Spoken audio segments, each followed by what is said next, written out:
Nous vivons dans une société où les gens se donnent facilement un droit de réponse sur votre vie.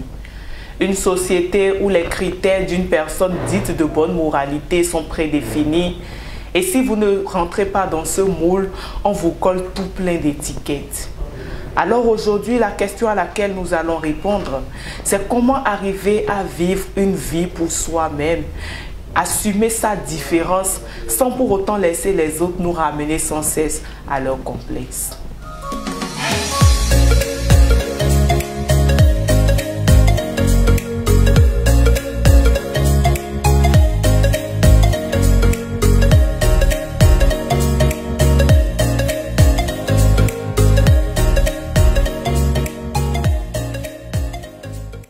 Bonjour chers téléspectateurs, j'espère que vous allez très bien et que vous avez pris place parce qu'aujourd'hui nous allons parler d'un sujet très intéressant. Nous allons parler d'assumer sa différence. Nous allons parler d'oser être soi-même.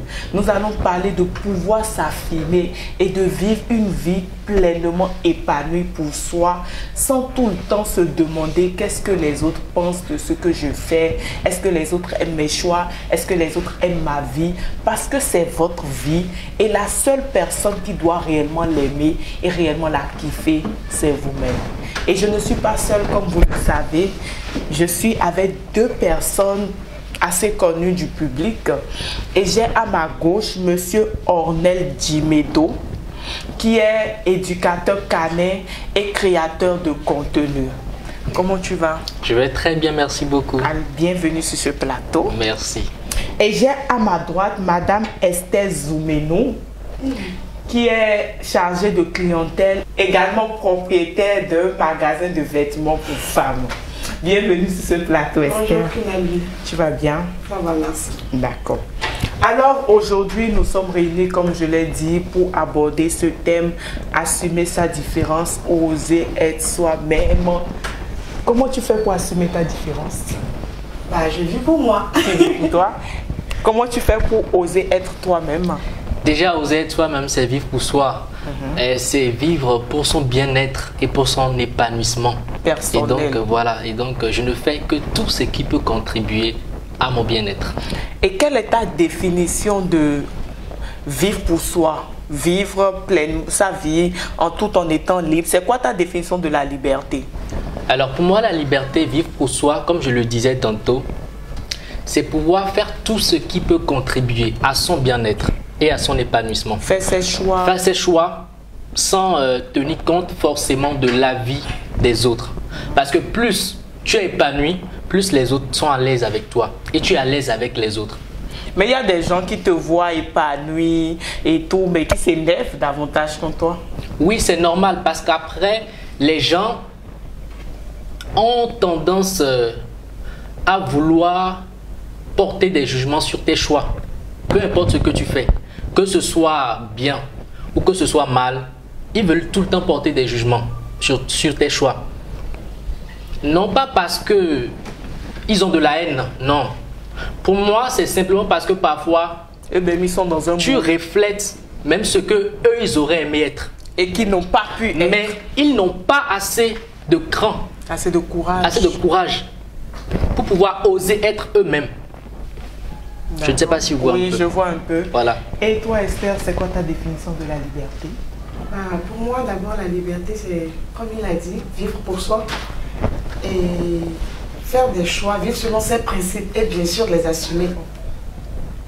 Faire des choix, vivre pour soi-même et les assumer. D'accord. Voilà.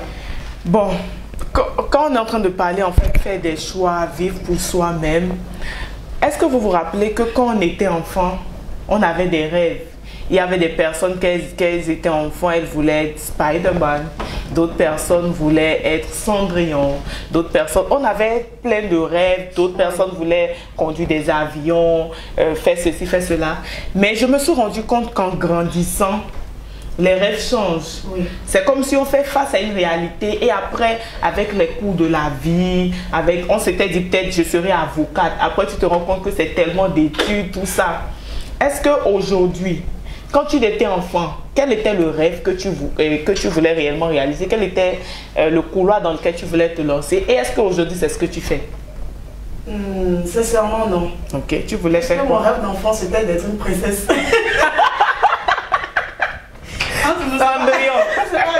J'ai trop suivi les dessins animés. Effectivement. Non, mais après, en grandissant, en fait, c'est comme quelqu'un l'a dit, la vie, c'est ce qui nous arrive quand on avait des projets. Oui. Donc, en grandissant avec la réalité, on se rend compte que réaliser les rêves, c'est pas aussi important que de gagner de l'argent. Oui, effectivement. Donc, compte tenu de la société, de la famille, parce qu'il y a beaucoup la famille aussi qui compte, on part plus sur ce qui nous rapporterait plus plutôt que de réaliser nos rêves. Okay. Malheureusement, c'est ça la réalité. C'est la réalité. Et chez toi, c'était quoi le rêve d'enfant? Et est-ce que tout à l'heure, et Madame Esther, voilà, elle a dit que son rêve c'était d'être une princesse. Pour moi, j'ai l'impression de voir une reine devant moi. Oh là là! Ouais. Donc, elle n'est pas une princesse, mais je vois en fait une reine bien habillée, toute belle devant moi. Donc, elle a réalisé. Donc, en fait, son rêve, il est toujours là. Il est toujours là. Oui. Il faut juste nourrir ce rêve-là. Il ne faut pas l'abandonner. Il ne faut pas l'abandonner. Ok. Et toi, c'était quoi le Moi, personnellement, depuis petit, j'ai toujours rêvé. C'est pour dire, quand je voyais quelqu'un avec un animal, peu importe, que ce soit un chien, que ce soit un chat, que ce soit un oiseau, entre ses mains, pour moi, c'est comme si la personne tenait toute ma vie. Parce que c'était un rêve pour moi. Mais malheureusement, la société dans laquelle nous sommes et déjà avec l'éducation qu'on reçoit de nos parents, malheureusement, l'erreur que les parents commettent, c'est de ne pas pouvoir connaître leur enfant. Ouais. C'est ça qui fait qu'après, les enfants sont obligés de suivre des gens dans la société. Voilà, de faire ce qu'ils ne veulent peut-être pas faire, de ne pas pouvoir être soutenus dans ce qu'ils veulent réellement. Quand moi je prends mon exemple, c'est comme je le dis souvent, j'ai toujours rêvé être en compagnie des animaux, faire domaine canin. Mais malheureusement, quand moi j'ai eu mon bac, on m'a dit, tu veux faire quoi? Ouais, faut que tu étudies, faut que tu étudies, faut que tu fasses, il faut que tu fasses ça. Mais j'avais peur.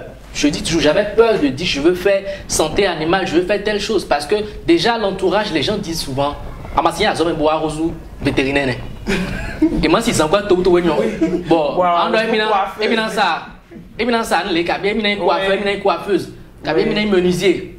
Mais on ne prend pas en compte ce que l'enfant veut. Oui. Et il est obligé de faire des choix personnels et des choix qui ne vont même pas avec ce qu'il veut réellement. Juste pour satisfaire l'entourage. Et après, c'est quelques années plus tard que tu te rends compte que tu n'es pas du tout sur le chemin, que tu n'es pas heureuse, tu n'es pas épanouie dans ce que tu fais et tout. Et tu ne seras jamais, tu ne seras pas heureux. Tant que tu ne fais pas ce que tu veux, tu ne seras pas. Au fond de toi, il y aura toujours un manque. Moi, je remercie Dieu que quand j'ai eu le bac, et bien maman m'a dit, tu veux faire quoi? Franchement, je n'ai pas pu dire ce que je voulais faire.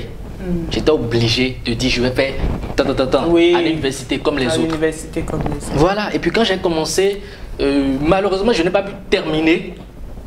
Et avec encore ce qui se passe dans le pays où tu as le diplôme, tu n'as pas l'emploi. Quand tu n'as pas le bras long, pour toi c'est gâté. Oui, c'est vrai. Tout est blanc ou franchement. Oui, en Afrique, c'est vraiment compliqué ce problème-là. Et puis, il y a des gens qui étudient de longues années. Après, franchement, le boulot, ça passe dans des mains de personnes qui n'ont même pas le diplôme. 2 licences et 2 BTS. Et puis, le professeur de maison. Tu vois, ça ne marche pas cette histoire. C'est vraiment compliqué. Les diplômes, c'est pas, ça ne garantit pas que demain tu seras. Mais en fait, par contre, la compétence, oui. Oui, la compétence dans le domaine que tu as choisi. Parce que quand bien même, je n'ai pas pu continuer dans le côté scolaire et tout, université, avoir les grands diplômes. À un moment donné, j'ai dit non. Maintenant, en fait, je ferai ce que je veux faire réellement. Okay. Et c'est de là que je me suis lancé dans le service animalerie. J'ai commencé tout doucement. Et en fait, Dieu bénit. Hein. Quand tu fais tes efforts là, et quand c'est ce que toi-même tu veux faire là, tu es béni. Je suis d'accord. Ok, vas-y. Il y a un moyen de trouver une alternative entre la réalité et nos rêves. Ouais. Par exemple, moi, mon père, il a toujours voulu que je fasse la comptabilité. Je suis allée jusqu'au BTS, j'ai décroché les BTS. Ce matin, je me suis rendu compte que je n'allais pas à l'école pour mon père. Je préparais mon avenir. Donc, je me suis inscrite en marketing. Il n'a jamais su. J'ai pris l'argent, je suis allée payer. Il n'a pas su. Après, quand je me suis rendu compte que j'avais de la facilité à parler avec les gens. Mais j'étais quand même pas encore dans mon couloir. Et c'est de là que j'ai créé GE. Et là, je me suis rendu compte que je suis tellement épanouie. Je peux dormir à 3 h du matin, me lever à 7 h. Je travaille grave, mais je ne suis pas malheureuse, je suis très heureuse. Donc, en fait, entre la réalité et mes rêves, j'ai trouvé quand même... Tu as trouvé le truc de quand même continuer à travailler tout en ayant ton activité à côté qui te permet de faire ce que toi-même tu aurais toujours aimé faire. Et comme il a dit, quand tu travailles dans ta passion, tu excelles. Ok. C'est vrai. Ok. Maintenant, il y a le fait qu'on vit dans une société aujourd'hui où on accorde beaucoup d'importance à l'apparence. Oui. C'est-à-dire aujourd'hui, il y a des règles qui sont déjà prédéfinies. Et quand tu es une personne, tu t'habilles, peut-être prenons un peu, quand tu es une femme, peut-être tu dis que tu es chrétienne, on estime que tu ne dois pas porter ceci, tu ne dois pas... Toi, tu as même tes faux aussi sont déjà trop longs. Eh oui. on estime en fait que... Voilà. Mais comment est-ce que tu fais par rapport aux préjugés, par rapport aux avis des gens? Est-ce que tu rencontres ce genre de situation où les gens te disent tout le temps, ah, franchement, ça là que tu as porté là, une femme ne porte pas ça, une mère ne porte pas ça. Voilà. Comment tu réagis par rapport à ça? En fait, je me suis réveillée un matin, j'ai compris que la vie des autres, ce n'est que la vie des autres. Okay. Ça ne me regarde pas, ça ne me concerne pas. Si je me sens bien et que ce que je fais ne fait du mal à personne, j'ai le droit de vivre ma vie comme je veux parce qu'il n'y a pas quelqu'un qui va mourir avec moi. Okay. Et quand je paye mes factures, il n'y a personne qui vient me dire « Ah tiens ma petite, je te donne ça pour t'aider ». Les gens ont tout le temps un avis. À la base, moi, j'assumais pas mon corps. J'ai toujours eu des rondeurs et tout. À l'université ou à l'école, toutes mes copines étaient minces. Un jour, j'ai rencontré quelqu'un un garçon qui me plaisait vraiment beaucoup. Quand je te disais beaucoup, mais vraiment beaucoup. Le kiff. Juste avant là. Et le jour, je lui ai dit et tout, il a dit, Esther, tu as du potentiel, mais mange un peu. T'es pas assez de forme, t'as pas du ventre, t'as pas... J'ai dit quoi? Toute ma vie, on m'a dit que j'étais grosse. Comment toi? Il dit non, t'es pas mon niveau. Moi, j'aime les femmes avec. C'est là que j'ai compris que je peux jamais être comme la société veut. Si je suis ronde, il y a des gens qui me diront tu as du ventre. Il y a des gens qui diront si non, moi aujourd'hui je vis pour moi. Ça les regarde. Si quelqu'un veut, si je ne conviens pas à quelqu'un, il n'a qu'à partir, il n'est pas obligé de rester dans ma vie. Les personnes qui m'aiment devront m'accepter comme je suis. Donc c'est comme ça que j'ai réussi à surmonter mes complexes. Et toi, tu subis quel genre de préjugés généralement? Parce que tu fais des vidéos où tu es un homme, tu portes des pailles, tu mets un ventre devant, tu mets fesses et tout. Est-ce que les gens ne te voient pas dans la société ou en bas de tes vidéos? Est-ce que tu ne fais pas face à des préjugés, à des paroles blessantes et tout? Évidemment. Ok. Évidemment. Quel genre de préjugés par exemple? Alors déjà, lorsque tu te mets sur les réseaux sociaux, déjà quand tu veux te mettre sur les réseaux sociaux là, toi-même là, prépare-toi psychologiquement déjà. C'est clair. Ouais. Il y a des petits crabes là. Dis-toi qu'on va tout le temps te lancer des pics. Ok. Mais il n'y a que toi qui te connais toi-même. Parce que si tu dois tenir compte de ce que les gens disent ou bien diront, d'abord tu ne pourras pas, tu vas spotter. Tu vas tomber malade. Tu vas même te suicider. Tu vas te suicider. C'est pour dire qu'ils vont parler. Que tu fasses le truc bien ou que tu fasses le truc mal, ils vont toujours parler. Vous voyez un peu? Moi, déjà, sur les réseaux sociaux, j'évite même de lire tous les commentaires. Quand bien même il y a toujours des commentaires positifs, il y en aura toujours, qui viennent pour te jeter des pics. Pour te blesser. Pour te blesser. Je vais vous donner un exemple très simple. Hein. Ok. Je me rappelle quand j'étais à Abidjan, je crois que c'était l'année dernière, non, oui. J'ai un ami là-bas qui est même artiste, que beaucoup connaissent, Marcel Two Boys. Okay. Tu vois un peu. Dans le temps où je suis allé à Abidjan là, à la fin de mon séjour, j'étais avec mon cousin au restaurant, hôtel, un truc du genre là. Et c'est là-bas j'ai vu Marcel. Puis on échangeait déjà. On échangeait comment? Un jour ils ont sorti le son. Et puis j'ai fait une vidéo sur le son. Et ils ont partagé, les gens ont partagé, donc ça a pris. Et du coup après lui m'a écrit pour me dire merci. Donc c'est comme ça on a gardé contact. Tu vois un peu. Et moi, je comptais aussi beaucoup discuter avec lui, histoire d'avoir peut-être un partenariat, pourquoi avec maman qui est artiste que vous connaissez. Ouais. Donc quand j'ai vu Marcel à nous, rapidement, qu'est-ce que... À ma place, vous auriez fait quoi? Mais tu vas le voir, tu le salues et tout. Me rapprocher de lui et établir le contact en espérant avoir ce que j'attends. Oui. Voilà. Et c'est ce que j'ai fait. On a beaucoup échangé. À un moment donné, vous savez, nous les jeunes, quand on vient dans les restaurants, on a une habitude de vouloir faire les photos et tout. Surtout quand c'est un endroit où tu viens, que tu ne... c'est nouveau pour toi. Tu veux aller dans les toilettes. Tu veux marquer le coup. Tu veux aller dans les toilettes même pour aller faire photo. J'ai déjà fait ça à Golden Tulip fatigué. Donc c'est pas à nous. Je vais aller, je vais pas faire. C'est ton argent, tu as payé pour venir. Vite même. Tu vas lever l'argent rapidement avant de partir. Et à un moment donné, on était là, on mangeait.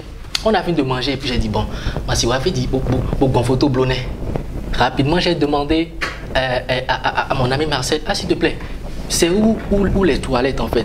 Rapidement, je lui ai dit, tu veux faire des photos en fait? Il dit, ah ouais, viens, il n'y a pas de souci. Et il m'a amené et on est parti. J'ai vu le grand miroir comme j'aime là. C'est fini. Ta photo, tu l'es propre. Bref, après, quand je suis rentré à Cotonou, j'ai posté la photo sur mon WhatsApp. Je ne sais pas qui a pris la photo et a envoyé à qui. Et après, on m'appelle, je suis là seulement, me dit, Ornel, telle page sur Facebook a posté ta photo avec Marcel Touboise et puis va voir ce qu'ils ont laissé comme message. J'ai dit, mais c'est comment, c'est quoi? Je prends mon portable pour aller regarder. Oh! Les Ivoiriens sont déjà chargés. Les Béninois, mes frères Béninois là. Oh! Qu'est-ce que l'enfant l'a fait avec Marcel? Qu'est-ce que c'est fini, c'est gâté? Oh, on l'a perdu. Oh Seigneur. Oh, c'est fini, c'est gâté. C'est gâté. Je dis, mais... Et même leur nom est déjà gâté. Je vois les messages, je vois les commentaires, je dis, mais qu'est-ce que... Le jour là, j'ai voulu dire à la page rapidement de m'effacer ça parce qu'en fait, je suis le genre de personne, c'est vrai, on est sur les réseaux sociaux, on aime s'amuser et tout. Mais c'est pas tout le monde qui aime exposer sa vie et tout privé, non. C'est vrai. Parce que moi je dis les réseaux sociaux là, c'est bien. Mais c'est un couteau à double tranchant. Il faut savoir quoi poster et avec quoi ne pas s'amuser. Voilà. Oui, je suis d'accord. Maintenant dis-moi, est-ce que tu penses que la société est conservatrice ou la société est hypocrite? Je pense qu'au Bénin, la société est conservatrice. Ok. Quelque chose qu'il faut savoir, c'est que le Bénin est le deuxième dans toute l'Afrique sur le plan éducation. C'est pas une mauvaise chose, dans la mesure où l'éducation part en couille aujourd'hui. Ouais. Donc chez nous, on a encore certaines valeurs comme le respect des aînés. Bon, ça varie, mais on a encore le respect des aînés et tout ça. Moi, je pense que c'est... Il y a des tenues qui trouvent très choquantes au Bénin ici. Oui, je suis tout à fait d'accord. À Abidjan, par exemple, moi, la manière dont je m'habille, en général, je m'habille pour moi. Si ça ne te convient pas, c'est ton problème. Après, mes parents me voient tout le temps. Mes parents suivent tous mes réseaux sociaux. Ça ne les dérange pas. Donc, je ne comprends pas pourquoi les autres... Si mes parents avec qui je vis, ceux qui m'ont éduqué, qui m'ont éduqué, trouvent que ça va... Je ne sais pas. Ce sont toujours les gens qui viennent du dehors pour s'en mêler. Oui, après, le fait que la société soit conservatrice, moi je suis totalement pour ça, favorise l'éducation. Ok, d'accord. Oui. Et toi? Conservatrice ou hypocrite? Elle est à la fois conservatrice et hypocrite. Parce qu'il y a des personnes qui abusent réellement. Très hypocrite. La société d'aujourd'hui, elle est très hypocrite. Et je dis toujours la société, en fait, la vie là dans laquelle nous sommes là, on joue tous à une comédie. Autant que nous sommes ici, c'est de la comédie. C'est pour dire chacun connaît sa réalité. Oui.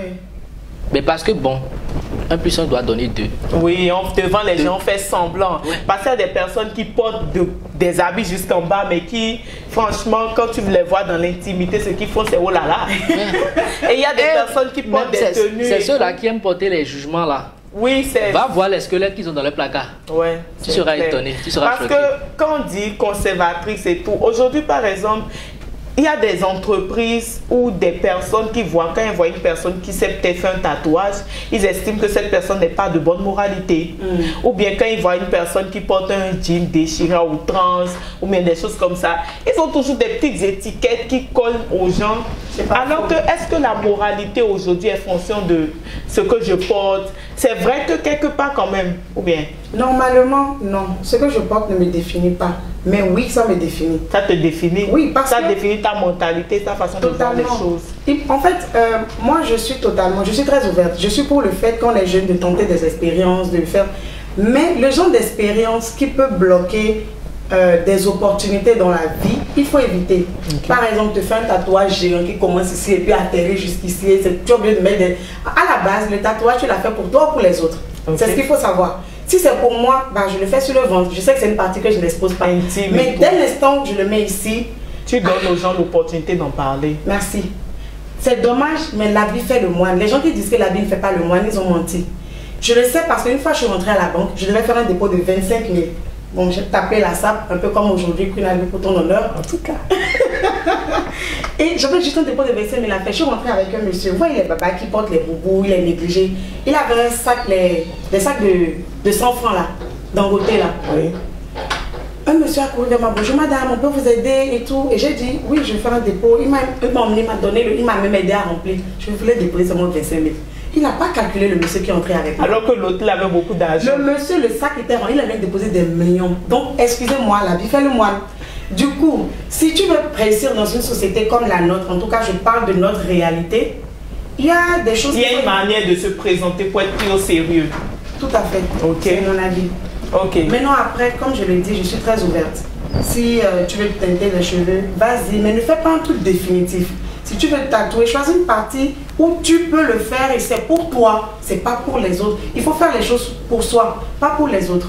Ok. Oui. Donc ça m'emmène à une question où je me demande un peu, quelle est alors la limite entre faire des choses pour soi et ne pas frustrer la société ou quand même garder un certain type, parce que comme elle vient de dire, on vit dans une société où l'habit fait le moine, où qu'on se considère à un certain niveau. Il y a des rendez-vous quand tu vas, il y a des choses que tu ne peux pas porter, sinon on va penser que tu es une personne vulgaire et tout. Quelle est la limite alors entre vivre pour soi et ne pas choquer les autres et quand même trouver un équilibre? Comment?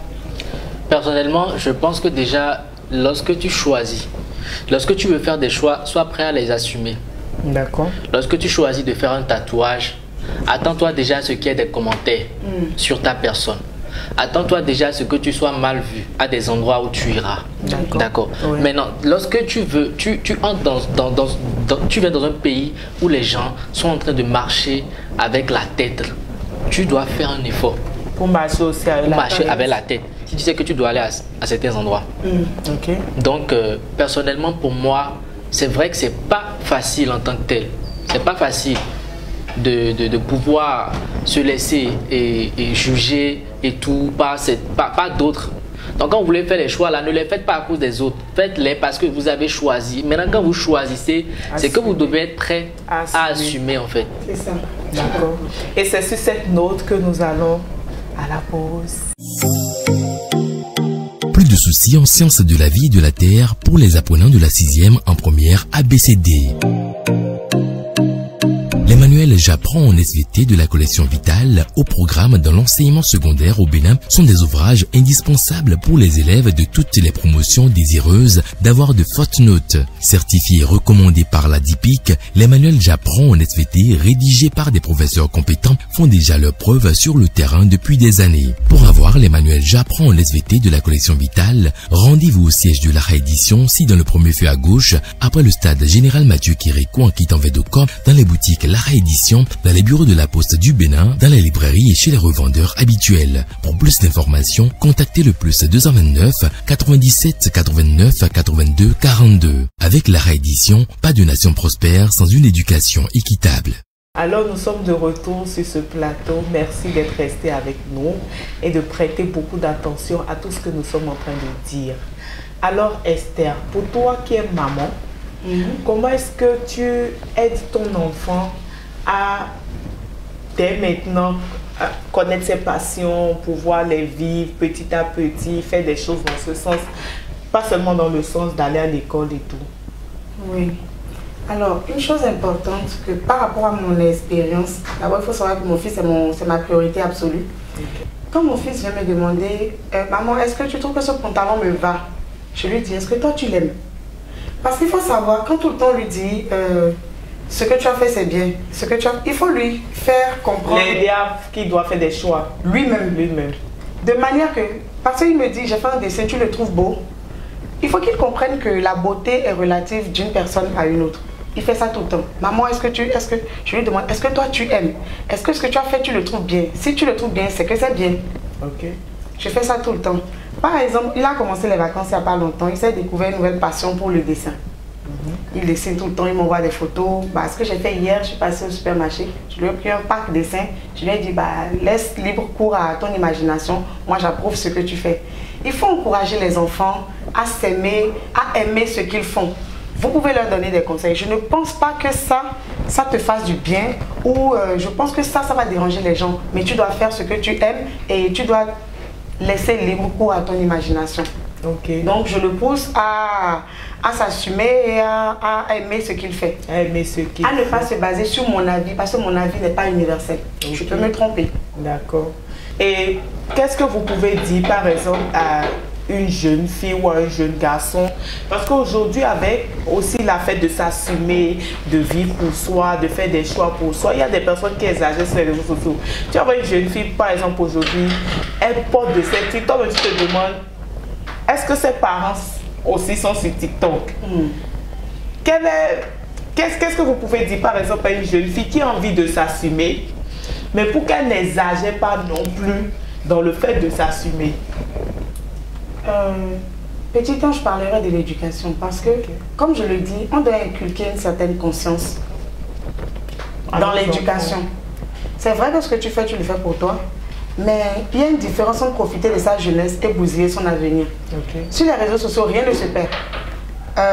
Par exemple, par rapport au challenge, il y a eu un temps, il y a eu le challenge Toutouni où tout le monde se déshabillait. Oh, franchement. Les filles se sont déshabillées jusqu'à oh là là.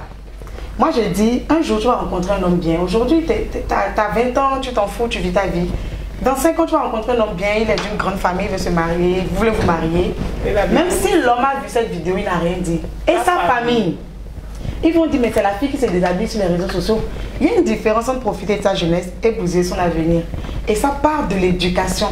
Surtout les jeunes filles, on doit beaucoup leur parler.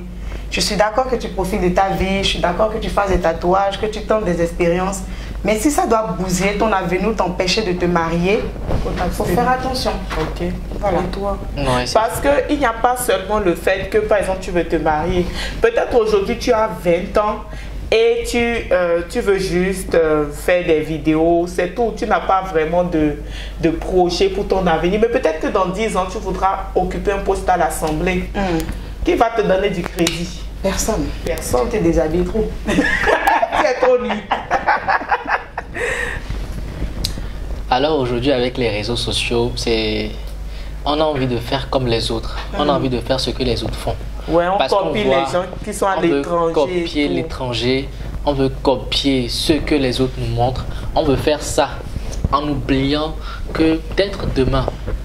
En fait, quand vous choisissez, il faut assumer. C'est ça le truc en fait.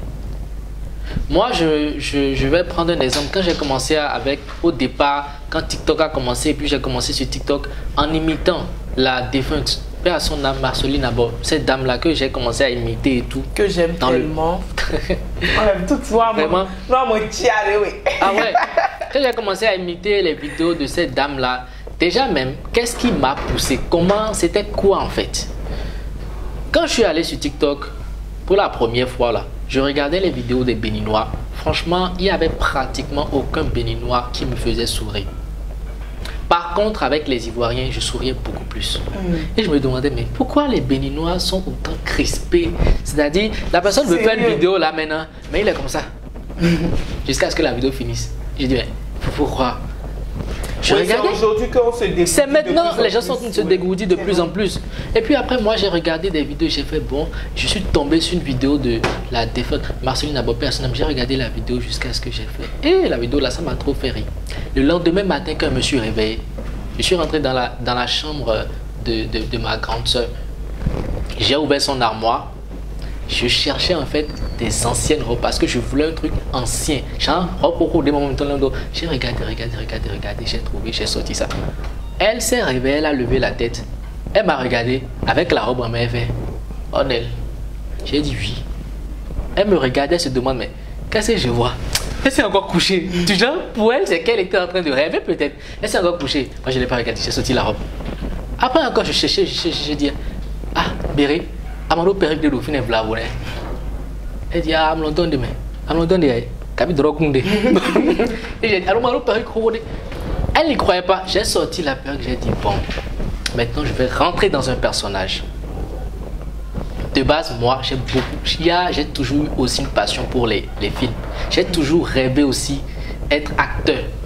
C'est pour dire, j'aime beaucoup rentrer. Voilà. J'aime rentrer dans les personnages et faire des choses incroyables. Donc du coup là, j'ai porté la robe, perruque sur la tête, j'ai allumé ma caméra. C'est là que j'ai fait la première vidéo là. Quand la vidéo elle est partie, putain, elle est allée, c'est-à-dire même des oncles qui étaient même à l'extérieur me renvoient ma propre vidéo, je dirais. Et puis figurez-vous qu'au départ, j'avais le trac parce que je me disais, Seigneur Jésus, comment je vais sortir dehors maintenant? Ils m'ont dit, le gars là il n'est pas normal. Franchement, au début là, c'était pas facile. Hein. C'est vrai que je faisais la chose, je balançais comme ça, mais je pensais à ce que les gens allaient dire. Les répercussions que ça pouvait avoir. Que ce soit maintenant et même plus tard. Oui. Plus tard, je pensais à tout ça. Mais c'est qu'à un moment donné, je me suis dit, bon, tu as déjà commencé. Ça passe ou ça casse. Continue.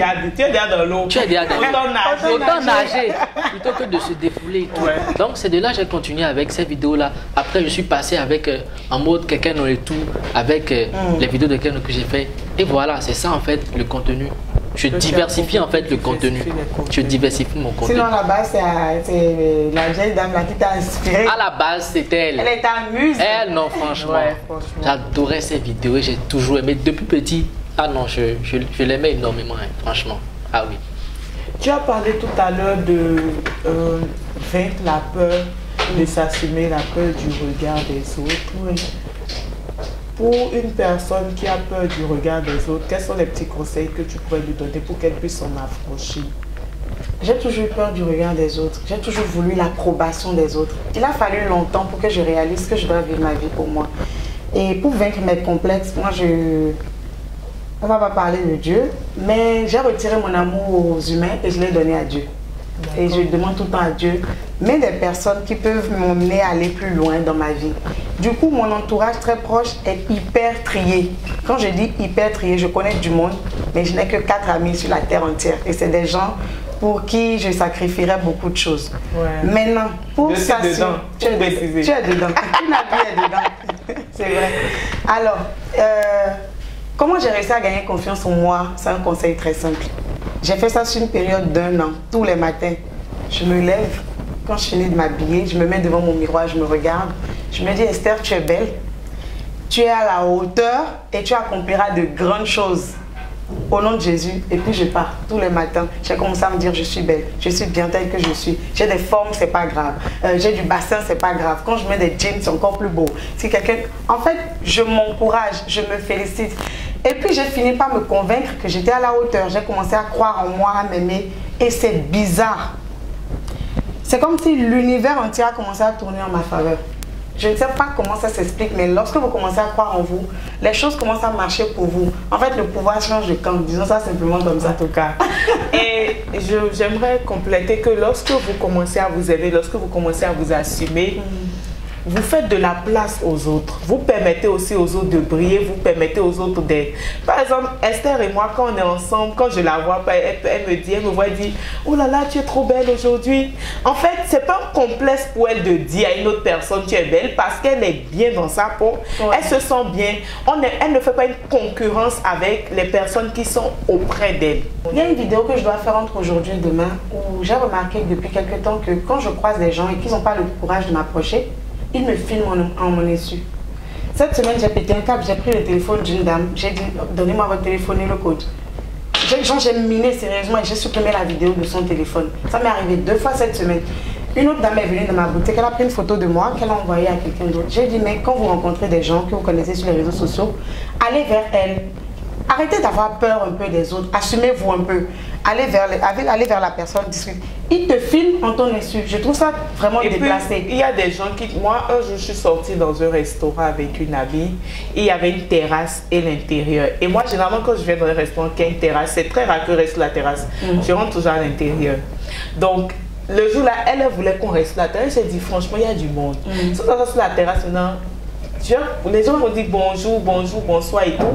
Elle dit non, asseyons-nous et tout, on s'est assise. Il y avait un groupe de jeunes filles. Elle me la manière de regarder. Elle me regardait jusqu'en... Ma copine dit, elle est rentrée à l'intérieur. On est rentré à l'intérieur parce que, en fait, elles m'ont reconnu, mais elles ne voulaient pas se lever. Elles voulaient pas se lever pour me saluer, elles ne voulaient pas me saluer, elles ne voulaient pas dire qu'elles m'ont reconnu. Mais elles me regardaient jusqu'à... J'étais gênée, en fait. Ça met tellement mal à l'aise. Et tu vis ce genre de situation? Au départ, c'est vrai que c'était un peu intéressant. Hein.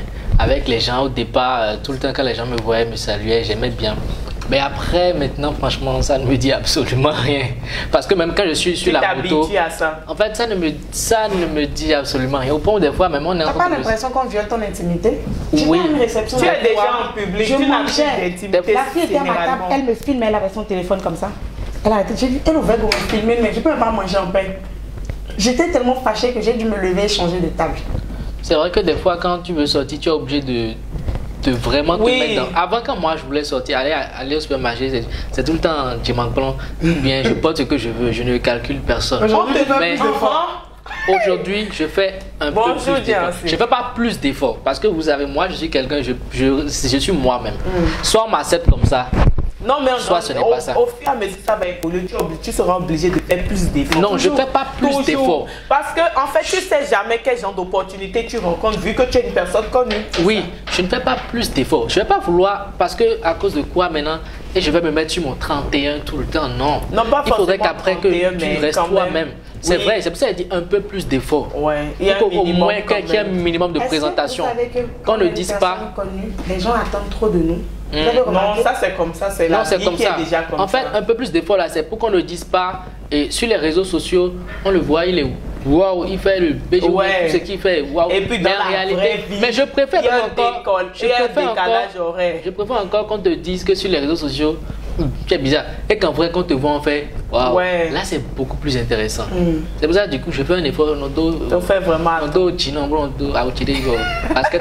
Moi, le jour où j'ai arrêté de sortir comme ça, c'est que un jour, je suis quitté chez la coiffeuse. Et puis j'avais porté des dimanches. C'était dans le quartier, donc j'ai pris des dimanches avec un habit fatigué là. Puis on va mettre les mèches, tout sur moi, il va aller me laver, non. Et j'ai quitté, j'avais faim, donc j'ai dit bon, je vais acheter talé. Je suis allée au Carrefour pour acheter talé. Donc il y avait deux Ivoiriens. C'est pas Queen Albie, ils ont crié. Tout le monde nous a regardé. Ah franchement, ce que vous faites.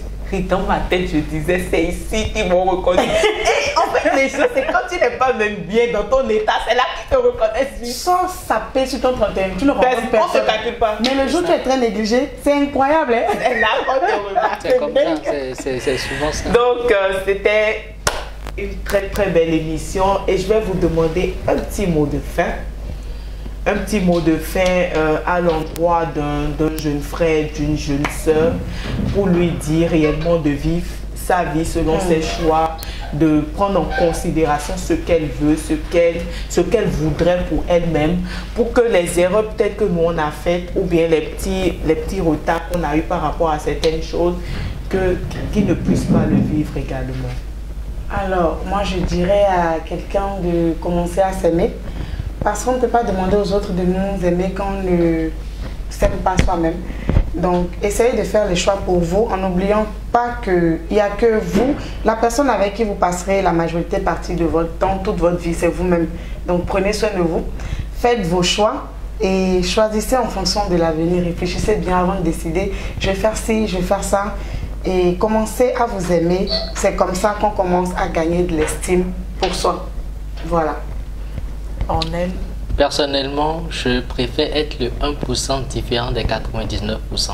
Yes, I. Clic.